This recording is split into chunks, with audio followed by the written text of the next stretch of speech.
bringing you live broadcasts all weekend long, and we are really excited to do it. We got tons of special guests. We're going to even have some unannounced special guests. We're going to throw people from the audience up here. It's going to be crazy. We're just going to land people all the time. So anyway, I'm looking forward to this. We have performed here as the Chapmans, and even growing up before we got to play here, everyone always told us about Walnut Valley Festival in Winfield, Kansas. It's right. Legendary. It is. And then be here for this 50th anniversary, to be doing the live broadcast and then putting these together for some episodes of the Ozark Music Shop back home. I think it's going to be a great week. It's been hectic trying to get everything wired and working for the first time, but look forward to it. And we're going to start out with something talking about a historic event. Perfect timing for this book to come out. We have a brand new book coming out, and we got the author here with us. This is Seth, and we are bringing out, I got to remember the exact title. I'm going to do it right. Winfield's Walnut Valley. I don't know why I couldn't remember that. Winfield's Walnut Valley Festival. So this is a book that you just compiled and got come out, and I heard you were saying it was actually a master's first, a thesis first? Yes. I went through the local and community history program at Wichita State University, where I work, and decided to study something that was local and important to me. And so out there online is the long, boring version of the story. This is the short, interesting version of the story. Are you sure it's interesting? You're going to guarantee? This one has some romance and intrigue. A couple whodunits. So when did you start the book? I started the master's project in 2017. And the book was originally supposed to come out last year. For good reasons and not so good reasons, it didn't. And so it's out this year as part of the 50th celebration. That's actually awesome. I think it's better to tie it into the 50th. So how long have you been coming to the festival? My first festival was 1989. I have missed one, the year that my spouse and I lived in Europe. And I've been working on the decide to stage fly cruise. back for just the one festival? You know, the student program we were in didn't fly us back and forth for the festival. Well, I guess you should get a better student program. I don't know. And I've been working on the stage cruise since the late 90s. Well, that's awesome. So tell us the idea behind the book. So obviously you said you started it as a thesis. So it was basically chronologing the entire history of it so did you have to go back and find people for the history before you were involved, or? I did a lot of archival work, a lot of digging through meeting minutes, a lot of reading newspaper articles, several interviews. Kendra Redford was very generous with her time and very forthcoming about the stories of those early days. And I also had a connection. My father-in-law was one of the 3 founders who incorporated the Walnut Valley Association.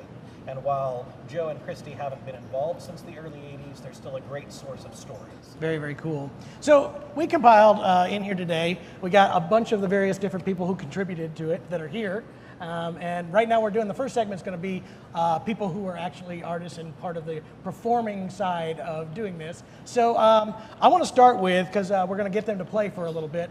We actually have 2 of my guitar heroes here. 2 of everybody's guitar heroes. 2 of everybody's guitar heroes. These are the people who got me fired up from the very beginning. I've actually got to work with these guys before.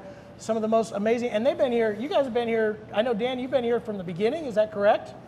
From the very, very beginning? All right, so we're going to get them to perform for you right now. We got Dan Crary and Beppy Gambetta, and they're going to perform. I'm not even sure what it's going to be, but I know it's going to be really great.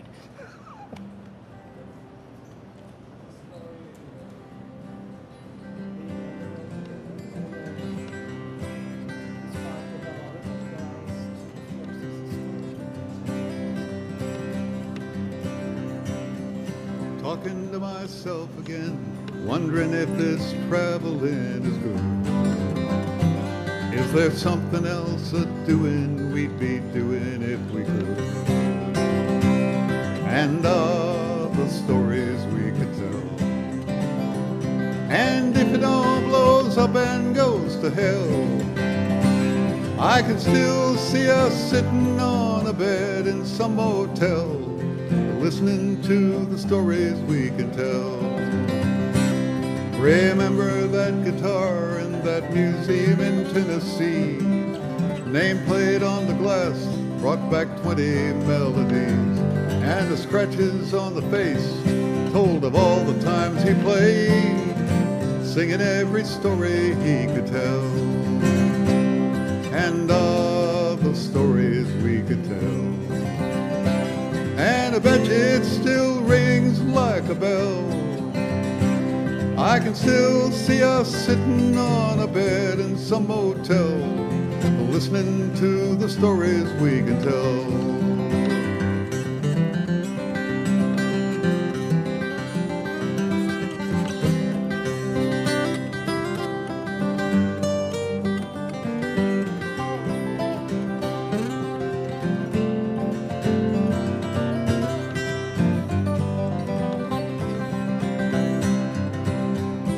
So if you're on the road, tracking down your every night, singing for a living beneath the brightly colored lights, and if you ever wonder why you rode this carousel, you did it for the stories you could tell,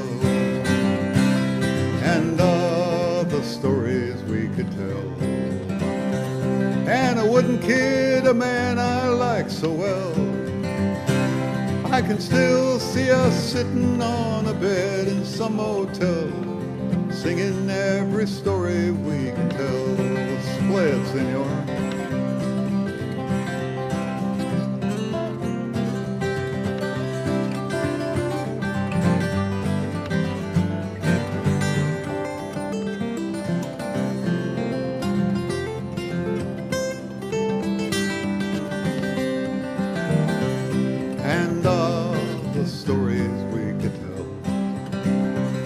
And if it all blows up and goes to hell, I can still see us sitting on a bed in some motel, listening to the stories we could tell. I can still see us sitting on a bed in some motel, listening to the stories we could tell. Awesome. That was great. Are you gonna leave it? Absolutely.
If we have a couple minutes, we can do that.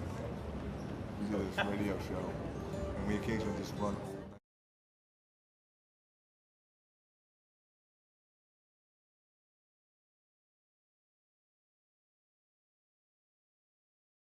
All right, we are back, everybody. And that was an awesome performance by Dan Crary and Beppy Gambetta, two of the greatest guitar legends of all time.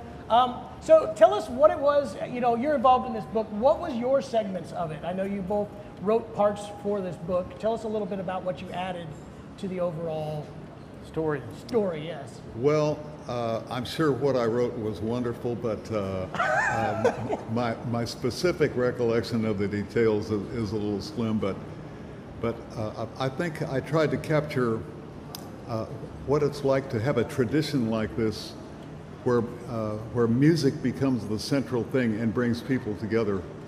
And that's been one of the most important things in my life, is to realize that with all the things that divide us, starting with geography and going to politics and all the many things that we argue over, we need as many things as possible to bring us together and make us on the same side. And getting together at Winfield every year certainly does that. And I'm sure you'd find every spectrum of what people think about things out in this campground and out in that area. But once a year, and maybe other times too, I hope other times, we get together and we hear, and I'm serious about this, we hear the voice of God in music speaking to us something beautiful that enlightens us and makes us feel loving toward our fellow human beings. And so music does that. Yeah. Besides the fact that it's just a lot of fun, it's also serious fun, and I think I tried to reflect that, what I had to say in that book. I think that's one of the things that everybody talks about when they talk about Winfield. It's the family, it's the gathering, it's the once a year, everybody come back together and be together. So anything that you want to add to that, Beppy? Yes, actually, my contribution to the book is the story of my first day in Winfield, and it was in 1992, and it was fantastic because I didn't know it was so big, and I was supposed to meet with two German friends, and we say, okay, I will walk through the campground and I will find you. I didn't know how incredible was this campground. So I started to walk in the campground, and I asked, "Excuse me, I am an Italian flat picker. Did you hear some German-speaking people here around?" And he said, "No, but you should pick and drink with us a little bit." So I was at 2 a.m. I finally found them after 5 hours, and I was a little bit drunk, let's say, and it was a fantastic beginning. So my part is a story of discovering Winfield in this first day, and my first set here on stage 4, and my first joke that was, I am from Italy, there are no other flat pickers in Italy, so I am the Italian champion. And so that was my beginning here. That's great. That's great. So you had obviously, well, that's 2 performers that have played on stage and played music on stage. And then we could get to another performer that did something a little bit different. It wasn't necessarily music, but Linda. We were just talking beforehand, and she's been interpreting. How many years have you been interpreting here? John McCutcheon brought me here on his own dime in 1985. John brought me down to help him because I met John McCutcheon in Kansas City as a sign language interpreter for concerts up there. And he said, "We need to bring Linda to Winfield." And I'm like, I don't know what that is, but all right. And so he brought me down to help him sell CDs, not CDs, then albums and cassettes. And then I was on him on the stages, and then Bob Redford saw me, and everybody was all excited. I never heard of Bob, so whatever. And he came up to me after a show with John off of stage 1, and he introduced himself, and he said, "You're welcome to come as long as you want to. Welcome." Which I think is awesome. Again, this is one of those cool things that happens at this festival that doesn't happen at a lot of festivals, is we have a signed interpreter, for that. And I remember we played here quite a few years ago, and we were just discussing this, how you were up there with us, and it's an amazing feeling as a performer when you're singing a song, because usually the idea, if you're doing it right, of course, which we never did, is you're trying to convey emotions, and you're trying to make a song to really tell a story and convey the emotions, especially in singing it. And what I was really amazed at was, it totally threw me off my game, but it was also amazing to watch, was I'd watch you and you were putting the emotions into the signs and all that kind of stuff, which for me as a performer was the most amazing thing to watch, because I just loved that. Now, like I said, then I just totally was out of the moment and couldn't think about what I was doing because I was so enthralled with it. What I liked is when he would do a guitar solo, she would go. Again, very, very common. So you added some more stuff to the book. Tell us a little bit of, the kind of experience stuff that you talked about in the book. Okay, since I'm a sign language interpreter, I work on the stages with a lot of different performers. I work with Spontaneous Combustion. I worked with all these different bands. And when Brian Redford died unexpectedly, I was the right person at the right time. Because I knew everybody. And I was part of the Winfield L email listserv. And we were all chatting about, Brian has died, what do we do? How do we honor this family? And since I knew everybody, I just compiled, like Seth did with this book, I compiled his CD to benefit Brian's 2 children that he left behind. So I was contacting, Leo did the audio stuff. He used the studio to do the audio stuff. Stan Rood from Bluestem did the artwork. We had Steve Kaufman help. All these different musicians stepped up to help with the project. And it was truly a gift of family, the whole Winfield family, from the campers to the entertainers to the Redford family, to say, we love you, we're with you, thank you. And we raised over $22,000 in CDs and cassette sales for the kids' education fund. Very, very cool. Very cool. So that brings us to Leo here, which this guy I've known for a very long time. Oh, yeah. We used to play festivals together, and the thing I always remember about him was he loved to tell this story of when I was a really young kid. I was playing a show here in Kansas, and I don't know if you guys know this, but Kansas is brutal for heat. And we played. Really?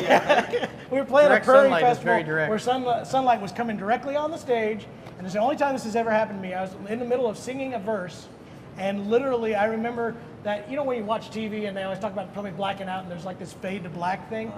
Literally that's what happened, and next thing I know, I'm just blacking out in a cloud. I wake up to hear, yeah, I caught you. And it was this guy. He jumped up on stage and did, so been around a long time. He basically said, catch the guitar. Yeah. That's right. And John hit the ground. You get the guitar. So you guys have been here a long time. The band was Spontaneous Combustion. That's what we saw first. Yeah. And then you've been here for a long period of time. My very first festival was in 1976. And I've been fortunate never to miss one since then. That's awesome. So I've got a nice string going. Yeah, you do.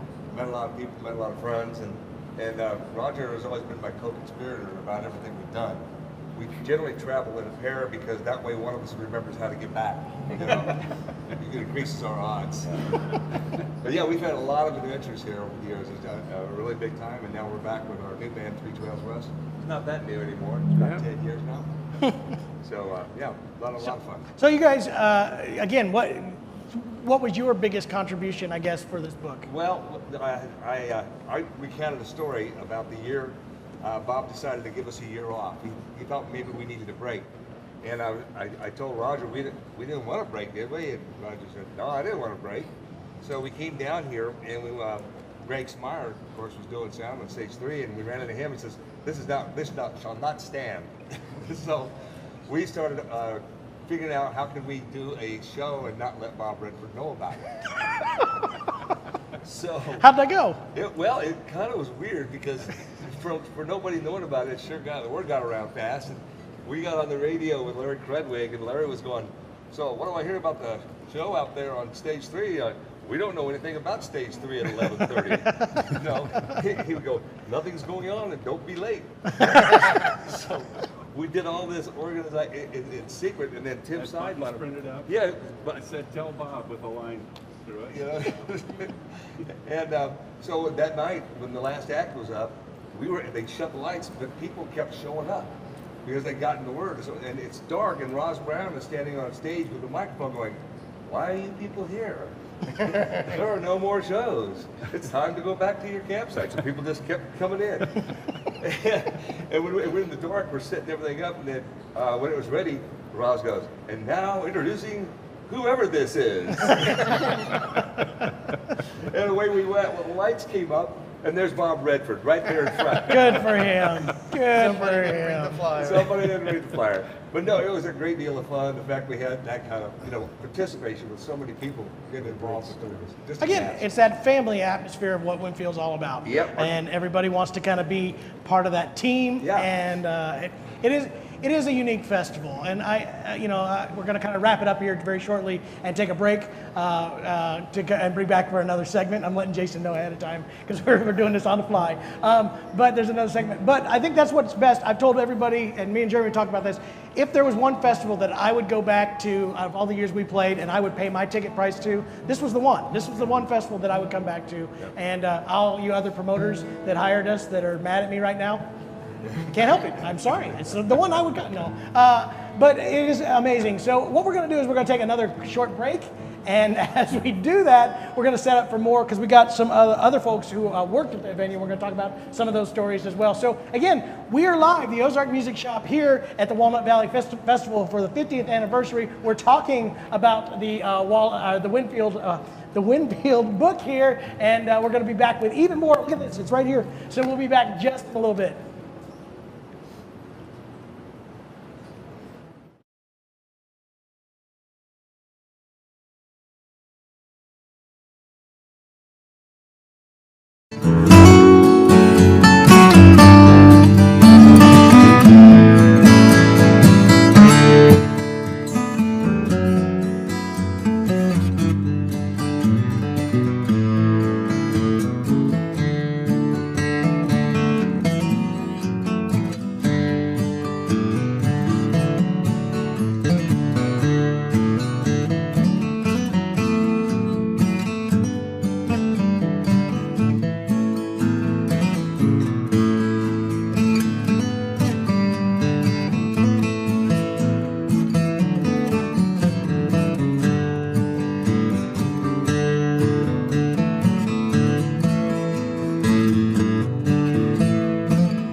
Festival location. remote, yep, live from Winfield, Kansas for the Walnut Valley Festival. And we're talking about the Winfield book, and we're here with Seth, who wrote the book, compiled it all together. This guy literally wrote the book on the Winfield Festival. The Walnut Valley, Winfield's Walnut Valley Festival. That's literally. right. He literally. So it is officially available right now, right? It's officially available. It's here at the festival for anybody who's here at the Mercantile. It's available through the festival website, wbfest.com. I'm pretty sure the Ozark Acoustic Shop is going to be Should have them. We definitely should have are. some. And I know we're getting ready to talk about, I think, some of what makes this book special, which is that we didn't just include stage performers. Correct. We included people who make this happen. People like Greg Smyer, who's back there at the soundboard, contributed. Fighting right now through all this craziness of a live broadcast and sound in a room where we're just everything all over. So good job for you back there. Sorry about that. Yeah, that's great that you include that, because there's so many people involved. When fans go to a festival, they see the performers, and they don't really realize what it all takes to get that to happen, especially a festival of this scale. We were talking about that on the way in here.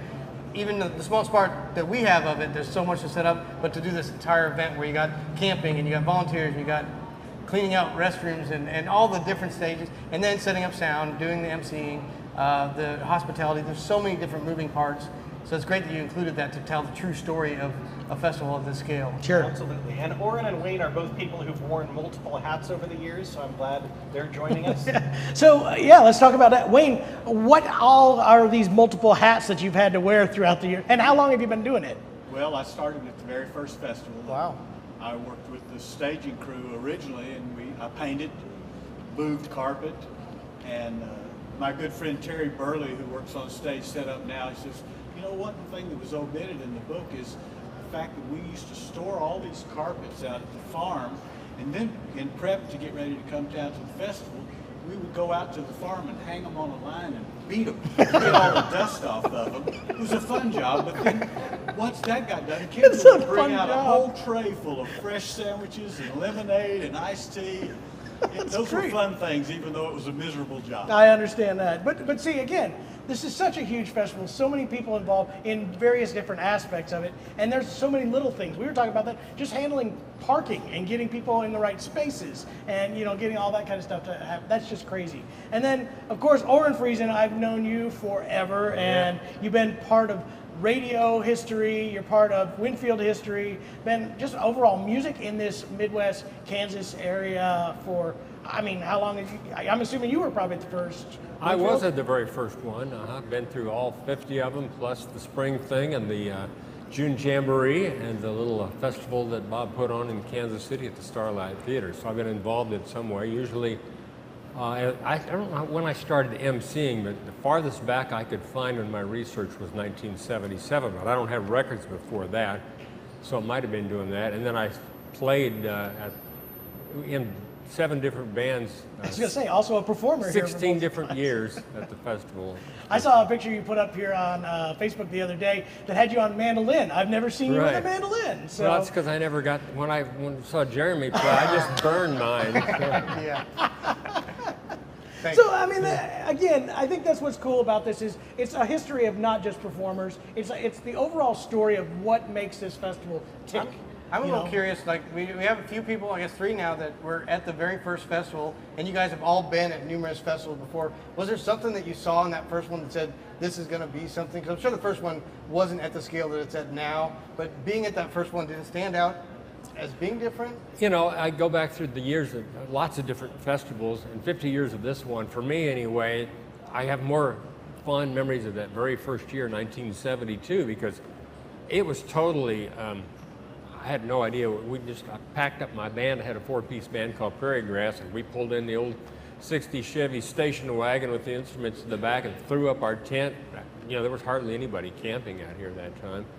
And just to walk around, and the 4 of us, we walked over to this, we heard this music coming, and we walked around the corner of the grandstand, and they were doing a sound check, and there was nobody in the stands, and it was Newgrass Revival. So it's like, wow, this knocked us out. And then that very first year, getting to meet people like Dan Crary and Byron Berline, I mean, it just cemented into me that, man, I love this. I'm never staying away from this festival.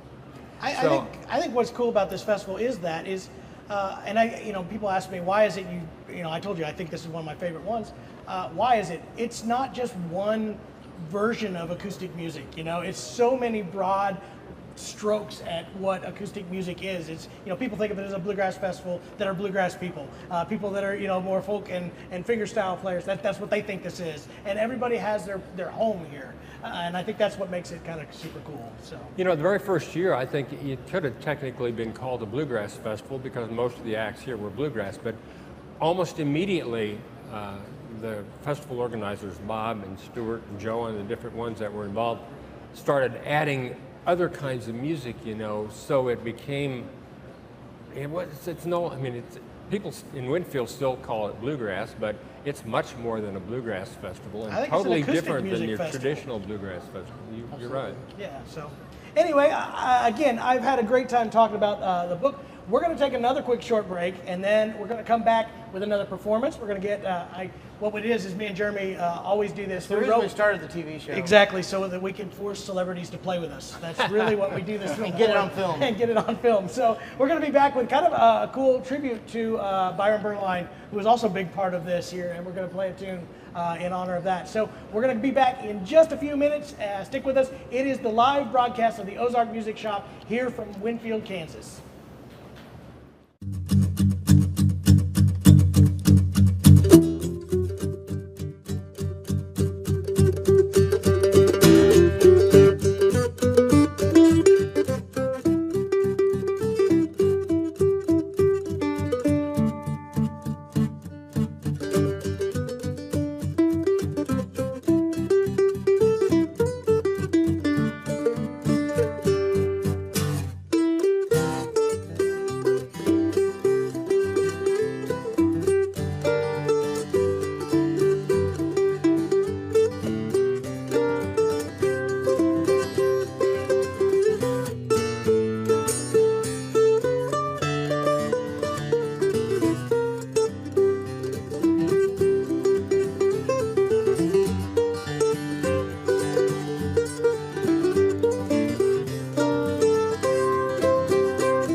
Continue to applaud.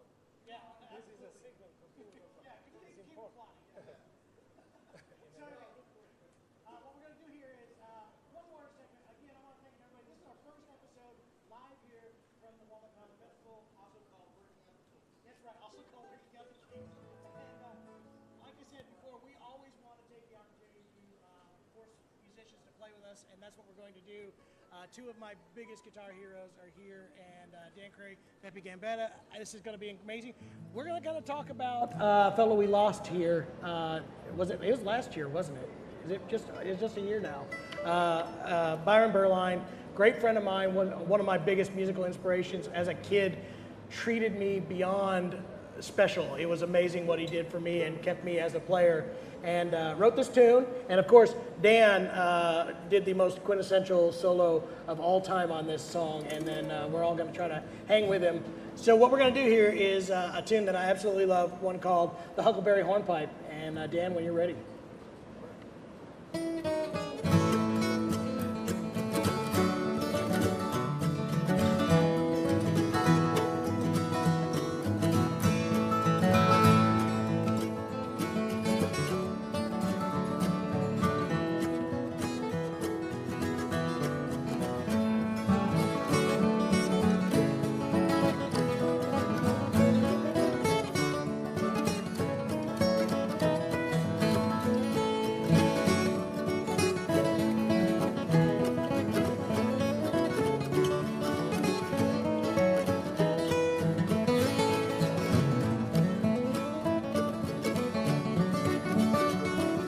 Yes.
Amazing. Thank you all so much for being with us. We will be back again all throughout the weekend. At 2 o'clock, we'll be back today. 2 o'clock, back here again once more. And again, thank you all so much. Check out the new book, Winfield's Walnut Valley Festival. That's right, Winfield's Walnut Valley Festival. That's it. And thank you guys so much for being a part of the book and also for being a part of today's performance. Yep. It was awesome to get to play with you. Thank you so much.